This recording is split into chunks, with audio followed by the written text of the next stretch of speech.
Praise the Lord. आप सबको जय मसीह की। और मैं तरुण और फिर से एक बार परमेश्वर के पवित्र वचन को लेकर मैं आप सबके सामने उपस्थित हूँ। मैं विश्वास करता हूँ कि आप लोग और आपका परिवार पूरी तरह से सुरक्षित हैं और हर प्रकार की बीमारी, रोग, मृत्यु से, हर प्रकार की परेशानियों से आप बचे हुए हैं और प्रभु यीशु मसीह का अनुग्रह आपके जीवन पर बना हुआ है। आमीन, हालेलुया। परमेश्वर का धन्यवाद हो आज के दिन के लिए, इस समय के लिए, हम सबके जीवनों के लिए। प्रियो, आज का जो मेरा संदेश है बहुत ही इंपॉर्टेंट है हर एक मसीह भाई बहन के लिए, हर एक मसीह जन के लिए संदेश बहुत ही जरूरी है, क्योंकि आजकल का जो समय है उसके चलते हम सब कहीं ना कहीं, ना मैं यूं ना कहूं कि हम सब, लेकिन बहुत ज्यादा लोग एक डर की अवस्था में या एक ऐसी टेंशन की अवस्था में जी रहे हैं जहां पर एक भय ने उनको जकड़ा हुआ है, एक डर की प्रवृत्ति ने उनको जकड़ा हुआ है। और वो डर किसी भी बात का हो सकता है और किसी भी प्रकार का हो सकता है।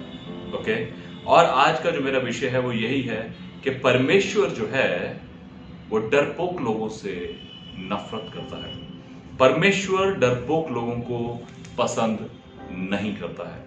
परमेश्वर नहीं चाहता कि उसके लोग बिल्कुल भी डरपोक हों। हालेलुया।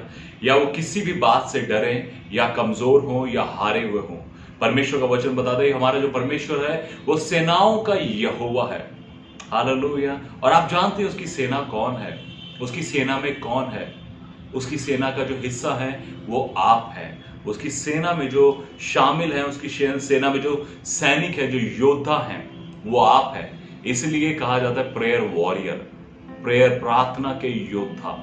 वो कोई और किसी और के बारे में बात नहीं कर रहा है, वो आप ही के बारे में बात कर रहा है। और परमेश्वर नहीं चाहता कि आप एक डरपोक जीवन को जिए, आप एक कमजोर जीवन को जिए।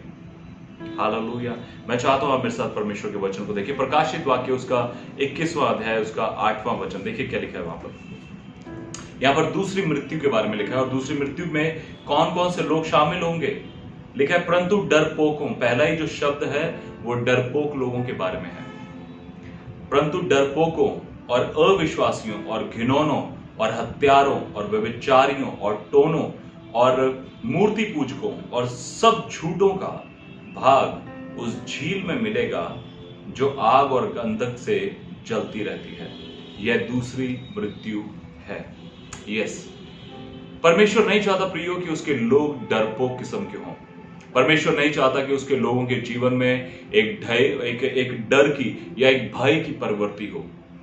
परमेश्वर नहीं चाहता कि उसके लोग कमजोर हों, अंदर से कांपते हों, ऊपर से दिखने में बड़े मजबूत हों, ऊपर से बहुत इन बातों को बोले हम विश्वासी हैं, विश्वासी, हम विश्वास करने वाले लोग हैं, हम यीशु मसीह पे विश्वास करते हैं, लेकिन अंदर ही अंदर उनके जीवन में एक डर चल रहा हो। मैं विश्वास करता हूं आप इस संदेश से अपने डर के ऊपर ओवरकम करने पाएंगे, अपने डर के ऊपर, अपने भय के ऊपर विजय को प्राप्त करने पाएंगे इस संदेश के द्वारा। हालेलुया। मैं चाहता हूं आप मेरे साथ देखिए जजेस, न्यायियों, उसका 7वां अध्याय,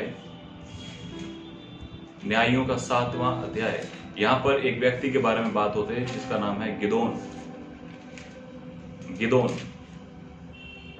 आपने सबने सुना होगा गिदोन के बारे में, गिडियन के बारे में। मैं चाहता हूं कि आप इस वचन को समझें। मैं 7वें अध्याय के 4थे वचन से आपके लिए पढ़ रहा हूं। तब यहोवा ने गिदोन से कहा, अब भी अधिक लोग हैं। ओके, मैं आपके लिए दूसरे वचन से पढ़ता हूं ताकि आप और अच्छे से उस चीज को समझ सकें।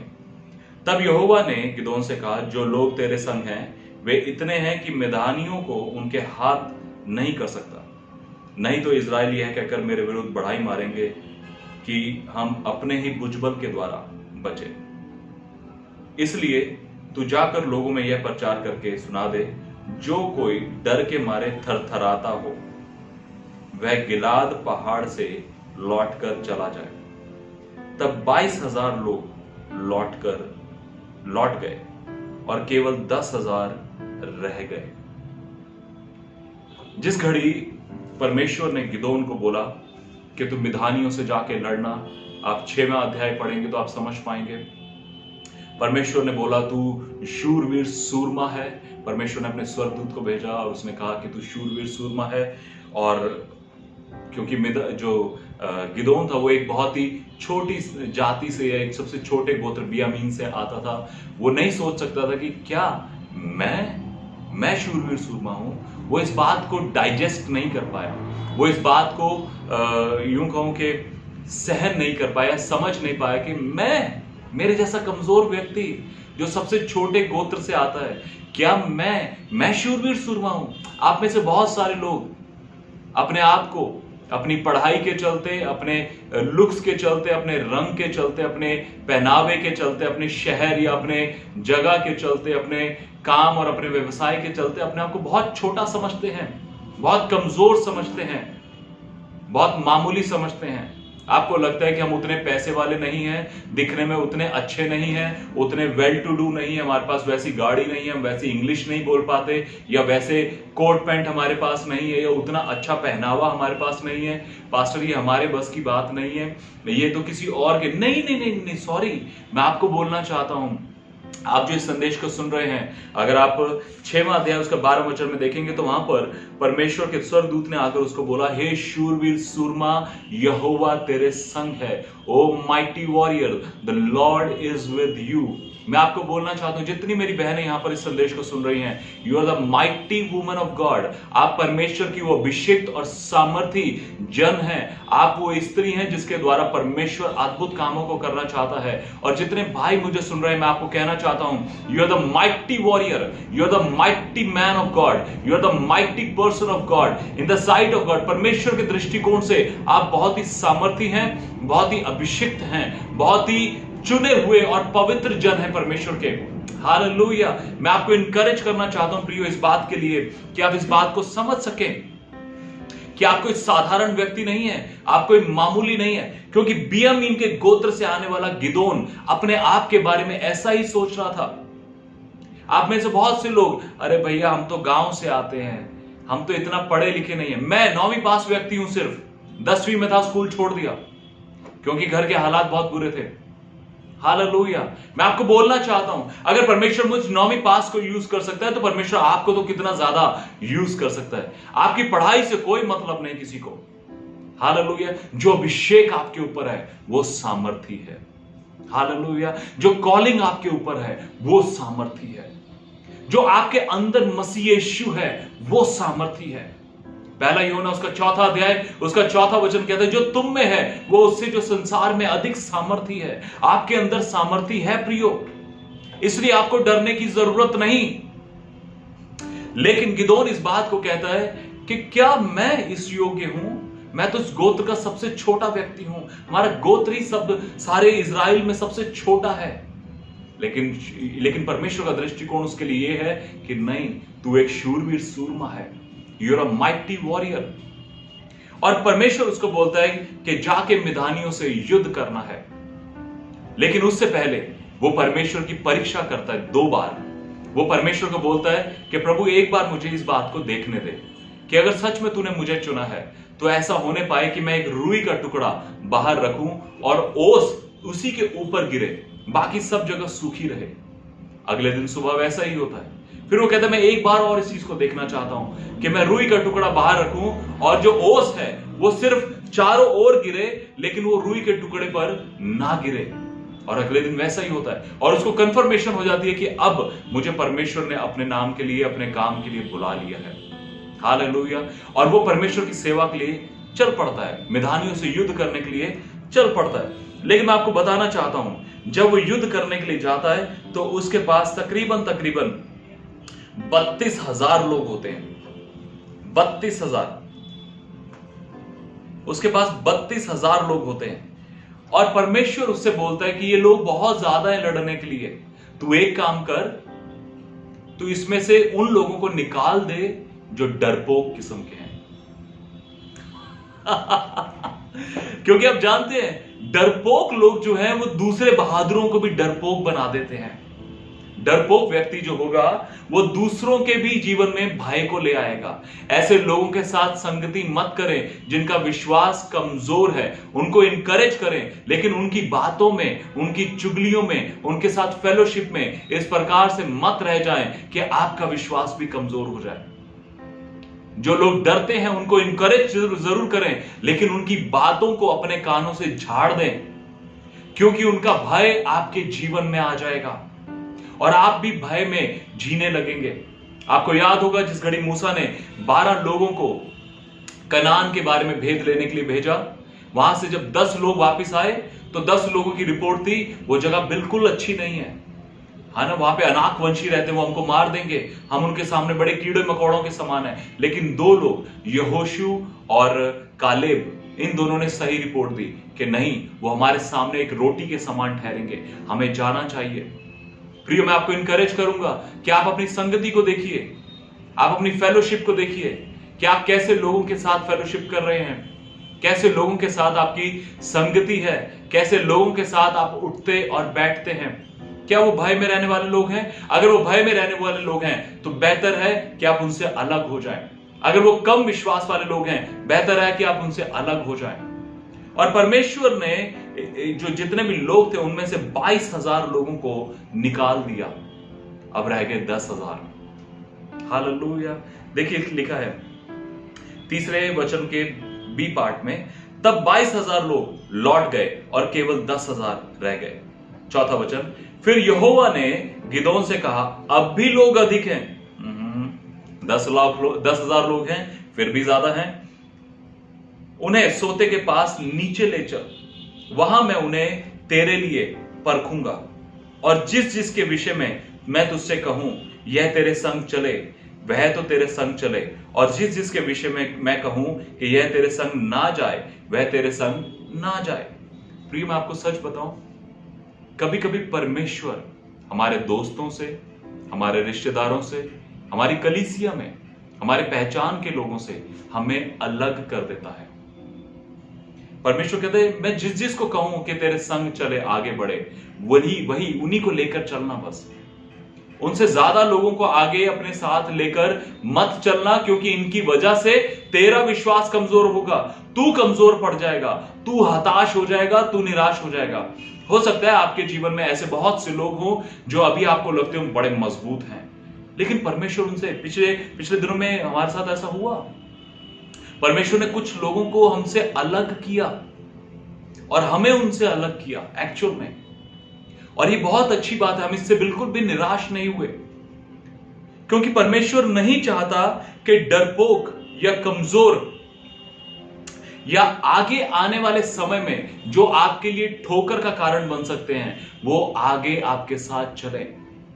हो सकता है कुछ समय तक परमेश्वर कुछ लोगों को आपके साथ जोड़ता है, उनके द्वारा आपको ब्लेस करता है, उनके द्वारा आपको उत्साहित करता है, उनके द्वारा आपको लेकर चलता है, और फिर कुछ समय के बाद परमेश्वर उन लोगों को आपके जीवन से निकाल देता है और आपको एक नए रास्ते पर, एक नई रीति से लेकर चलता है। जब परमेश्वर आपके जीवन में ऐसा करे तो उन्हें अनुमति दें कि प्रभु, आप जिसको हटाना चाहते हैं उसे हटा दीजिए। हालेलुया। परमेश्वर के एक दास ने कहा कि प्रभु, एक छोटा सा हैंकी, एक रुमाल भी जो तू मुझे नहीं देना चाहता, मैं नहीं लेना चाहता, उसे मैं छोड़ देता हूं। जो तू मुझे नहीं देना चाहता, मैं उसे नहीं लेना चाहता।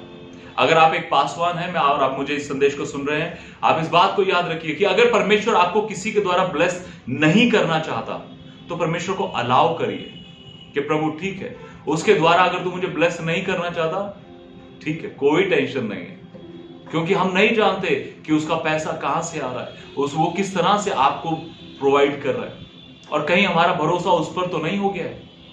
और परमेश्वर ऐसे लोगों को हमारे जीवन से अलग कर देता है, खासतौर पे उन लोगों को जो डरते हैं, जो कमजोर हैं अंदर ही अंदर, कि कहीं ऐसा ना हो कि हमारा विश्वास भी उनके कारण कमजोर हो जाए। और देखिए 5वें वचन में क्या लिखा है, तब वह उनको सोते के पास नीचे ले गया, वहां यहोवा ने गिदोन से कहा, जितने कुत्ते के समान जीभ से चपड़ चपड़ करके पिए उनको अलग रख, और वैसा ही उन्हें भी जो घुटने टेक कर पानी पिए। बहुत ध्यान से समझिएगा, 2 कैटेगरी के लोग हैं, जो कुत्ते के समान चपड़ चपड़ करके पीते हैं, और दूसरा जो घुटने टेक कर पानी पी रहे हैं। 6वां वचन, जिन्होंने मुंह में हाथ लगा चपड़ चपड़ करके पानी पिया, उनकी तो गिनती 300 ठहरी, और बाकी सब लोगों ने घुटने टेक कर पानी पिया। तब यहोवा ने गिदोन से कहा, इन 300 चपड़ चपड़ करके पीने वालों के द्वारा मैं तुमको छुड़ाऊंगा। हालेलुया। कहां 32,000, कहां 300। पहले वो लोग हैं जो डरते थे, जिनकी गिनती 22,000 थी। परमेश्वर ने उनकी आबादी को हटा दिया आपको उनके जीवन से। फिर अब 10,000 में से 300 लोग परमेश्वर कहता है अब तू आगे लेके जाना। मतलब 9700 लोग, 9,700 लोगों को और निकाल दे। क्यों परमेश्वर, क्यों प्रभु, क्यों ऐसा आप क्यों कर रहे हैं? 300 लोग, वहां पे हजारों लोग होंगे, 300 लोगों को मैं लेकर जाऊं? क्यों परमेश्वर, क्यों आप ऐसा कर रहे हैं? लोगों के पास बड़ी बड़ी संस्थाएं हैं, लोगों के पास बड़ी बड़ी सपोर्ट है, लोगों के पास बहुत सारे लोग हैं जो उनकी हेल्प कर सकते हैं। हमारे पास कोई भी नहीं है प्रभु, लेकिन वो 300 लोग काफी हैं युद्ध लड़ने के लिए। क्यों? आप सोचते हैं, कभी आपने इसको पढ़ा और आपने कभी सोचा है कि परमेश्वर ने उन 300 लोगों को क्यों छोड़ दिया और बाकी 9700 को भी क्यों निकाल दिया? देख, समझिए इस बात को। कहता है जो लोग कुत्ते के समान चपड़ चपड़ करके पीते हैं। आप कुत्ते को कभी पानी पीता हुआ देखें, वो कभी घुटनों पर आके पानी नहीं पिएगा, वो ऐसे करके पानी पिएगा। या फिर दूसरे जो लोग थे वो हाथ लगाकर पानी पी रहे थे, झुक कर। लेकिन बाकी जो लोग थे वो घुटनों पर बैठकर पानी पी रहे थे।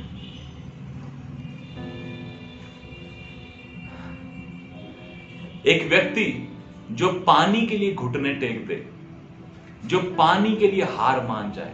घुटने टेकना हार मानने की निशानी होती है। इसलिए परमेश्वर का वचन कहता है हम घुटने टेक के प्रार्थना करते हैं। क्यों? परमेश्वर के सामने जब हम घुटनों पर आते हैं तो हम इस बात को प्रदर्शित करते हैं कि प्रभु अब मैं इस योग्य नहीं रहा। मैं ना तो भागने के योग्य हूं, ना मैं बैठा रह जाने के योग्य हूं, ना मैं खड़े होने के योग्य हूं। मैं घुटनों पर हूं प्रभु, अब तू संभाल ले मुझे। जो लोग युद्ध के समय पर अपने घुटनों पर आ जाए, एक पानी पीने के लिए जो व्यक्ति घुटनों पर आ जाए, वो क्या युद्ध लड़ेगा? गिदोन, ये लोगों को देख जो घुटनों पर आ गए पानी पीने के लिए, वो दुश्मनों से क्या लड़ेंगे? वो डरपोक से भी बदतर हैं, वो अंदर से कमजोर हैं। जो पानी पीने के लिए घुटने टेक दे, जो पानी घुटने टेकना हार मानना है प्रियो, जो पानी पीने के लिए हार मान जाए, जो तैयार ना रह सके, जो मजबूत ना रह सके। आप जानते हैं जब नेहमिया की पुस्तक में आप पढ़ेंगे तो नेहमिया इस बात को कहता है कि जब हम पानी के पास भी जाते थे, पानी पीने या कुछ भी काम करते, तलवारें साथ में लेकर जाते थे। दे वर रेडी टू फाइट। वो लोग जो पानी के लिए घुटने टेक दें, हार मान जाएं, वो लोग जो छोटी छोटी बातों में हार मान जाते हैं, वो लोग जो छोटी छोटी बातों में डर जाएं, वो लोग जो छोटी छोटी बातों में कमजोर पड़ जाएं, वो लोग जो छोटी छोटी बातों में परमेश्वर से मुंह फेर लें, वो लोग जो छोटी छोटी बातों में परमेश्वर का इनकार कर दें, वो लोग जो छोटी छोटी बातों में कहें कि प्रभु ये क्या हो गया, परमेश्वर पे दोष लगाने लग जाए। परमेश्वर कहता है ऐसे लोगों को हटा दे, हटा दे अपने जीवन से ऐसे लोगों को। मैं आपको बोलना चाहता हूं, परमेश्वर नहीं चाहता कि आप जो वॉरियर हैं, आप जो योद्धा हैं, आप अपने ऐसे बड़े से समूह को लेकर चलें जिनमें आधे से ज्यादा लोग हारे हुए हैं, डरे हुए हैं। आप बहुत सी मीटिंग्स में, बहुत सी संस्थाओं में, बहुत से ग्रुपों में, आप बड़ी बड़ी मीटिंग्स में देखेंगे बहुत भीड़ लगी होती है, लेकिन उनमें कुछ ही चुनिंदा लोग होते हैं जिनसे परमेश्वर बात कर रहा होता है उस समय, जिन्हें परमेश्वर ने योद्धा के समान चुनकर अलग किया होता है। जिस घड़ी पौलुस दमिश्क को जा रहा था और जिस घड़ी वो घोड़े से गिर गया और प्रभु यीशु मसीह ने उससे बात करी, वहां पे लिखा है कि सब सुन रहे थे लेकिन सिर्फ एक पौलुस खड़ा हुआ है। हालेलुया। उसके साथ पूरी बटालियन होगी, 100, 500, 1000 लोग होंगे जो कलीसियाओं को तोड़ने जा रहे थे, लेकिन सिर्फ एक पौलुस खड़ा हुआ। हालेलुया। लाखों की भीड़ में जो इजरायलियों की थी, एक मूसा खड़ा हुआ सिर्फ। परमेश्वर किसी एक को चुनता है, मैं विश्वास करता हूं परमेश्वर आज जो आप जो मुझे सुन रहे हैं, परमेश्वर आपको चुन रहा है। तू सुन रहा है और परमेश्वर तुझे इस संदेश के द्वारा चुन रहा है। हालेलुया। मैं आपसे कहना चाहता हूं मेरे भाई, मेरी बहन, तू मुझे सुन रहा है और परमेश्वर तुझे चुन रहा है। हालेलुया। आप मुझे सुन रहा है, आप मुझे सुन रहे हैं और परमेश्वर आपको चुन रहे हैं। मैं आपको बोलना चाहता हूं हालेलुया। परमेश्वर आपको अलग कर रहा है। हो सकता है आप एक बड़ी भीड़ को लेकर चलने वाले व्यक्ति हो, आपके चारों ओर बहुत भीड़ हो, बहुत सारे लोग आपको जय मसीह की, जय मसीह, कैसे हैं, बहुत अच्छे आए हो, बड़ी अच्छी अच्छी बातें कहते हो, आपकी लुतराई करते फिरते हो, लेकिन आपकी टीम में अगर योद्धा नहीं है तो आप हारे हुए हैं। हालेलुया। आप समझ रहे हैं मेरी बात को? परमेश्वर का वचन कहता है, क्या ही धन्य है वे जिसने अपने जवानों को अपने तरकश में, जिसमें जो गांडीव होते, जिसमें बाणों को रखा जाता है, तरकश, उसमें अपने चुने हुए अपने योद्धाओं को, अपने जवानों को उस तरकश में तीरों के समान रखा है। हालेलुया। वो ऐसे तीर है जो निशाने से चूकते नहीं है। ऐसे लोग आज कलीसिया में जरूरत है प्रियो। परमेश्वर डरपोकों का परमेश्वर नहीं है। परमेश्वर हारे हुओं का, थके हुओं का, कमजोरों का परमेश्वर नहीं है। परमेश्वर बैठने वालों का परमेश्वर नहीं है, परमेश्वर करने वालों का परमेश्वर है। हालेलुया। मैं आपको बोलना चाहता हूं, पिछले दिनों में हमने एक वीडियो आप सबने भी देखा होगा, जहां पे भिलाई में एक परमेश्वर के दास को एक बहन ने थप्पड़ मार दिया और उसने अपना मास्क हटाकर उस बहन की ओर दूसरा गाल कर दिया। मैं परमेश्वर का धन्यवाद करता हूं उस परमेश्वर के दास के लिए कि बड़ी हिम्मत है उस भाई में। हालेलुया। उस भाई में, उस परमेश्वर के दास में बड़ी हिम्मत है, उसके साथ के लोगों में, और ना केवल उन्हीं में, हर एक ऐसा जन जो परमेश्वर के, प्रभु यीशु मसीह के नाम से मार खा रहा है। मैं आपको बोलना चाहता हूं मेरे भाई, मेरी बहन, आप गिदोन से भी बढ़कर हैं। आप गिदोन से भी बढ़कर हैं। हालेलुया। इन अंतिम दिनों में जो आप प्रभु यीशु मसीह के नाम से मार खाने के लिए तैयार हैं, आप गिदोन से भी बढ़कर हैं। परमेश्वर आपको एक बड़ी विजय के लिए, एक बड़ी विक्ट्री के लिए, एक बड़े रिवाइवल के लिए तैयार कर रहा है। हालेलुया। परमेश्वर आपको तैयार कर, परमेश्वर आपको प्रिपेयर कर रहा है एक बड़े रिवाइवल को लाने के लिए। वो थप्पड़ जाया नहीं जाएगा। वो आपके गाली जो आपने सुनी, आपकी पत्नी को जो इंसल्ट किया गया, आपके बच्चों को जो लताड़ दिया गया, उस गांव से, उस जगह से निकाल दिया गया, परमेश्वर एक बड़ी बेदारी को लाने जा रहा है आपके द्वारा। परमेश्वर ने आपको गिदोन के समान चुना है क्योंकि आप डरपोक नहीं थे। हालेलुया। रबा सोखे ने हिंद्रो, आप डरपोक नहीं थे और आप डरपोक नहीं हैं। परमेश्वर आपको एक बड़े रिवार्ड से, एक बड़े रिवॉर्ड से नवाजेगा प्रियो।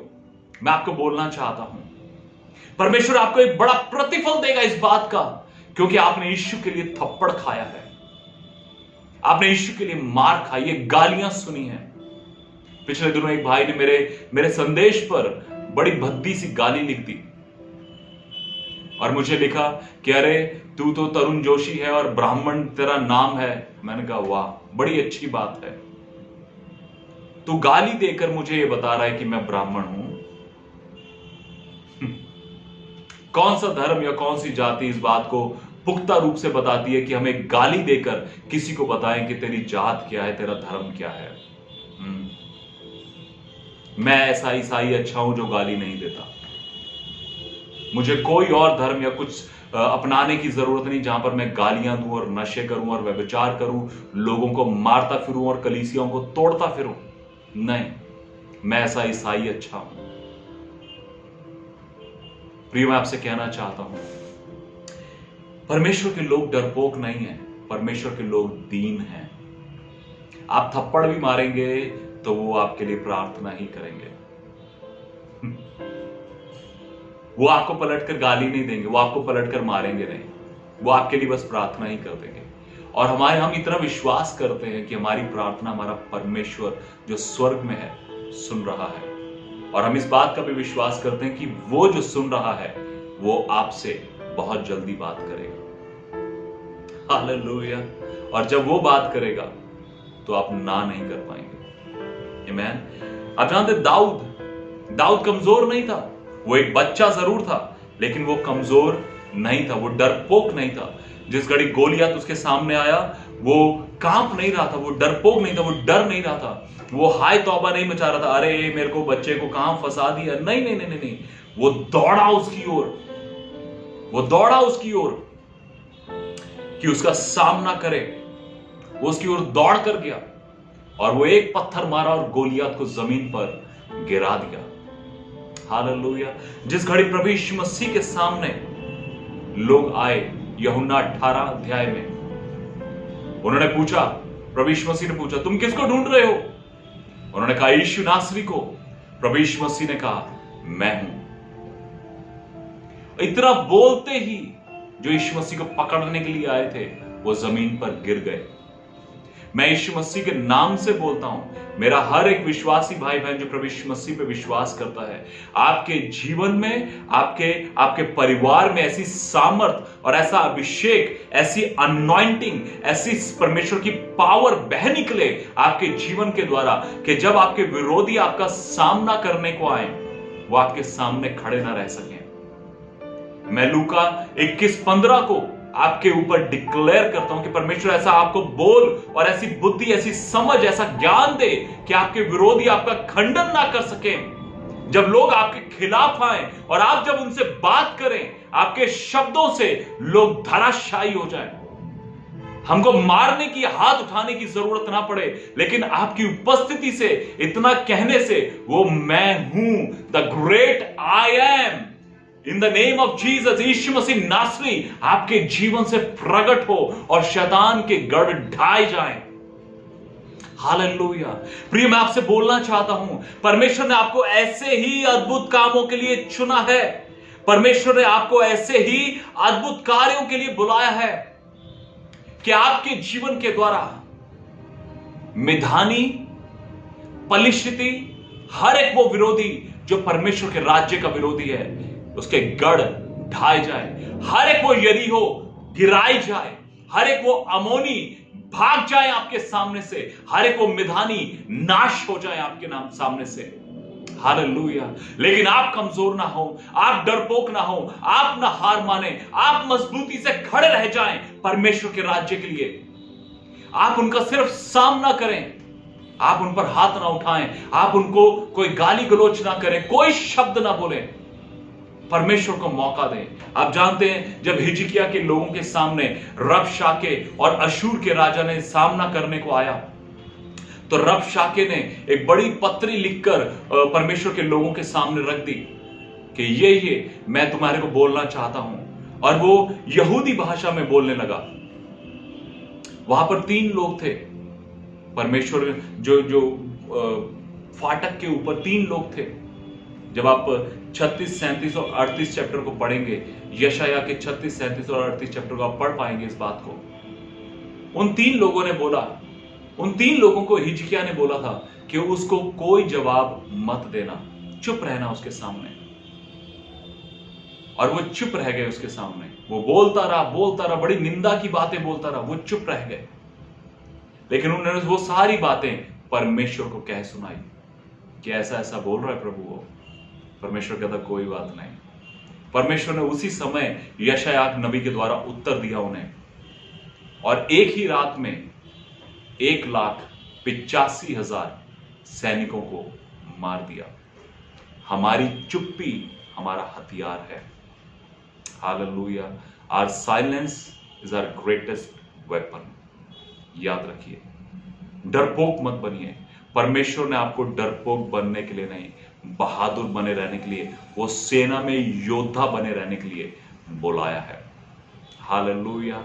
आप योद्धा हैं, योद्धा बने रहें। और भी ज्यादा प्रार्थना में, और भी ज्यादा वचन में, और भी ज्यादा परमेश्वर के साथ संगति में बने रहें। हालेलुया। और परमेश्वर आपके द्वारा एक बड़े छुटकारे को, एक बड़ी बेदारी को, एक बड़े आत्मिक युद्ध को आपके द्वारा पूरा करने जा रहा है। हालेलुया। प्रियो, ये अंतिम दिन है, तैयार हो जाइए। बहुत सी बातें हमारे सामने आ रही हैं और आएंगी, पर आनंद मनाइए और डरपोक ना होकर बहादुर बनकर परमेश्वर के योद्धा के समान खड़े रहिए और परमेश्वर को महिमा दीजिए। May God bless you. अगर आप इस संदेश से आशीषित होते हैं और आपने इस संदेश को पूरा देखा है तो आगे इस संदेश को जरूर शेयर करें और कमेंट करें। हालेलुया। और हमें बताएं कि आपका विचार क्या है। God bless you. जय मसीह की। प्रभु यीशु मसीह आपसे बहुत प्यार करते हैं। जय मसीह की।